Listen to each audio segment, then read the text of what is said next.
Hello everybody, my name is LucianDev, and this is part 2 of setting up your Pterodactyl panel. So to get started, first thing we want to do is click on Admin. We're going to want to go to Nodes, then click on your first node, then go to Allocations. Now, I already set up a port for Minecraft, however, if you didn't, all you have to do is type in the IP address of the server, which in my case is a local server. You would type in your server IP of where the game is hosted. And then you're going to type in the port you're going to want to use. So for example, let's say I wanted to do 7 Days to Die. I'll do 26,900 through 26,904. Then hit enter. And then we can hit submit. So now all these ports have been added to the allocations. Once that is done, we're going to want to set up our Minecraft server, which was using this port right here. So we're going to go to servers here on the left. Then we're going to create new on the right. And the server name, this isn't the name of the actual server. This is just the name relative to the panel. So you can name it whatever you want. Let's just say Minecraft US 1. Yeah, it's already filled out here for us. The owner, which is going to be the person who owns the server according to the panel. In my case, I only have one user in here, which is myself. So we're going to do Lucian. And then description, you can leave this blank if you want. Again, this is only relative to the panel. So if I want the description and call it, vanilla Minecraft, if I can spell, vanilla Minecraft here. Then the node, what I want the node to be on, we only have one node, so it defaults to that. The allocation will be the 25565 because that is the default port for Minecraft. If there's additional allocations, such as if this uses more than one port, then we can assign the allocations here just like that. However, this is Minecraft, we don't need those extra allocations. Database limit, if we need the Minecraft server to have any kind of databases on it, you can say you want one database limit for it, or if you need 2 databases for it, then you can set up the limit for how many databases there are there. Same thing with the backup limit. If you want the server to have a certain amount of backups, let's say 5 backups, so this way you can always revert to a backup, there's always a backup. And you can have a total of 5. You can increase this number if you feel like you need more. You can limit your CPU usage to the server. And it has a whole thing of like what you want to do, like where you want to limit it, how you're going to limit it, with hyperthreading and all that kind of stuff.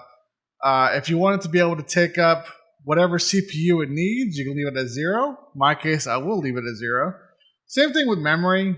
If I want it to be able to use as much memory as it possibly needs, I can set that to 0 as well. Disk space usage, it's a Minecraft server. I'll give it 10,000 megabytes, which in this case, turning to gigabytes would be 10 gigs. Now, next part is the Nest configuration. This is where our actual server is going to be. So there's a couple different options here. You see we got Rust, we got Source Engine, and then under Source Engine, you see we got Gary's Mod, Team Fortress, and Insurgency, things like that. These are all default that come with Pterodactyl. Now we can add eggs to the nest if we want, and I'll show you how to do that later in this video. But for our example, we're going to do Minecraft, so I'm going to select Minecraft, and I'll just do paper. You can select whichever one you want, and then we have these options here, which these variables. So for example, Minecraft version, the build number, all that fun stuff. So once we have all this set out, all we need to do is on the bottom right here, hit Create Server. And it's going to start installing the server, as you can see here. Now, if we go back to our main panel here, you can see we have Minecraft US 1, which is, again, the name relative to us that we just made. Then Vanilla Minecraft here, that was the server description. If we click on it, we'll be able to see the console. And as we can see in the console, it is downloading Minecraft paper right now. And once it is done downloading, you'll see all the stats here for like the CPU load, memory, what resources it's using for this particular server. And if you had enough resources, then yes, you can put multiple servers in here and manage them all in one spot. So as you can see here, the server is online. So we now have an online timer, the CPU load, and the memory load. And if we look down here, we can see all these stats as well. So we also have a built-in kind of like FTP system here where you do the plugins, you do the server properties, all that stuff. You can edit them straight from here. and then hit save content. Databases, this is where you go to create a database if your server needs a database. Users, if you need to add any new users, so if someone else is accessing this panel and you want them to be able to manage your server, you go in here, send them, do the email for the user, and you set up all the permissions for said user. Again, here's the backups where all the backups are going to be stored. You can create a backup manually, or we can schedule backups, which I'll show you how to schedule backups as well.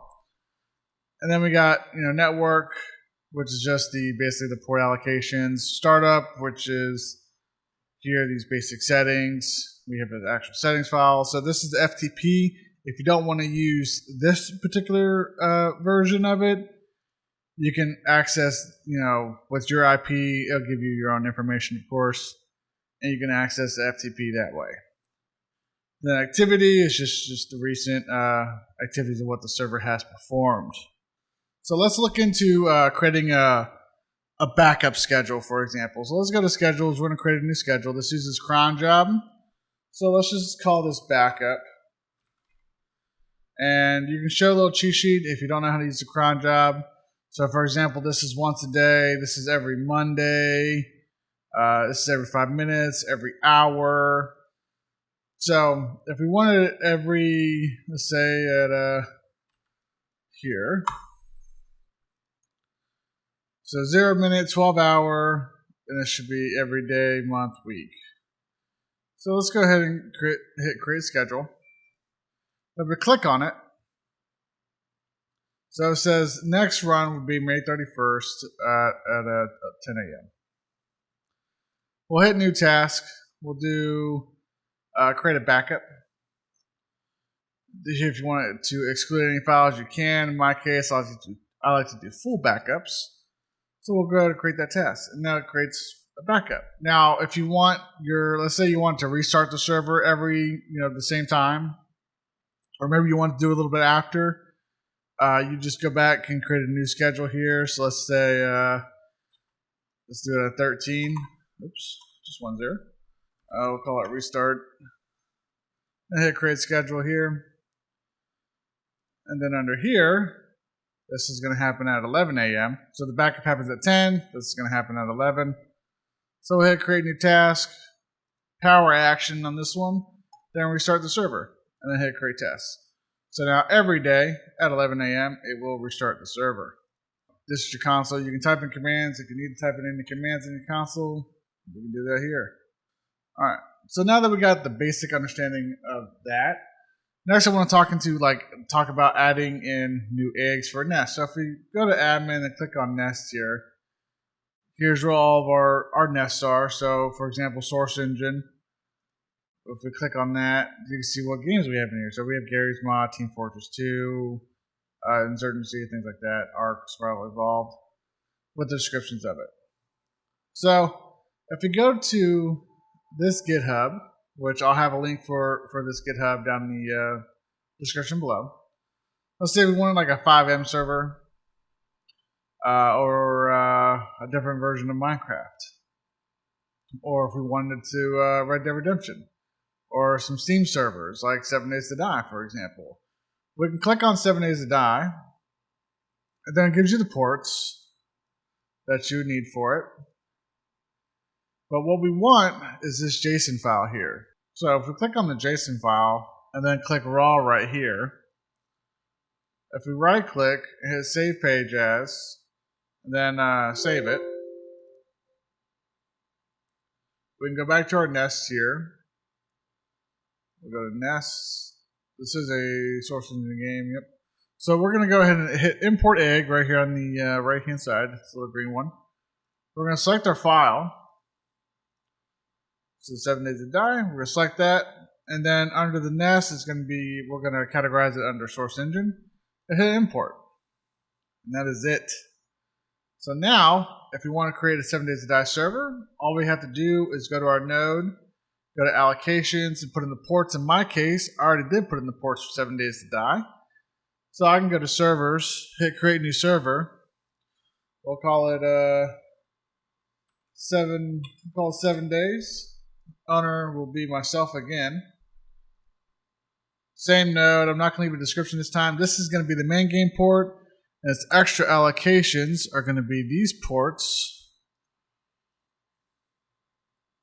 Database limit, I don't need any. Backup limit, I'll do 5. CPU limit, I'll leave at 0. Memory, I'll leave at 0. Disk size, disk space, I'll also give it 10 gigabytes. Scroll down here, I'm going to select source engine, and now you'll see I have 7 days to die here. So I'll select that. And then max players, 8 is fine.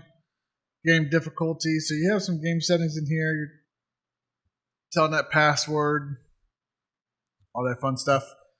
We'll hit create server, and now it's installing the server. So if we go back to Pterodactyl's main page, now you see we have Minecraft and 7 days to die, which is currently installing. So if we click on that, you can see Steam CMD is running and installing the files as we speak. Every server is ran in a Docker container, so it's nice and secure. It's clean. If you want to delete the server, you can easily delete the server. Not an issue at all. If we want to delete one, we can just go back here, go to servers, Minecraft, and then we have delete. And then when I recommend safely deleting it, of course, and then you delete the server. Make sure the server is off before you delete it. This way, there's no possibility of corruptions. That's it, guys. I mean, that's really how you add servers, set up servers, adding new eggs to a nest for new servers that you may want to launch or run. That's all the basics that you need to know to get up and running with Pterodactyl and starting up your own servers. Hope you guys enjoyed watching the video. If you did, please be sure to give it a thumbs up. And don't forget to subscribe, and I'll see you on the next one.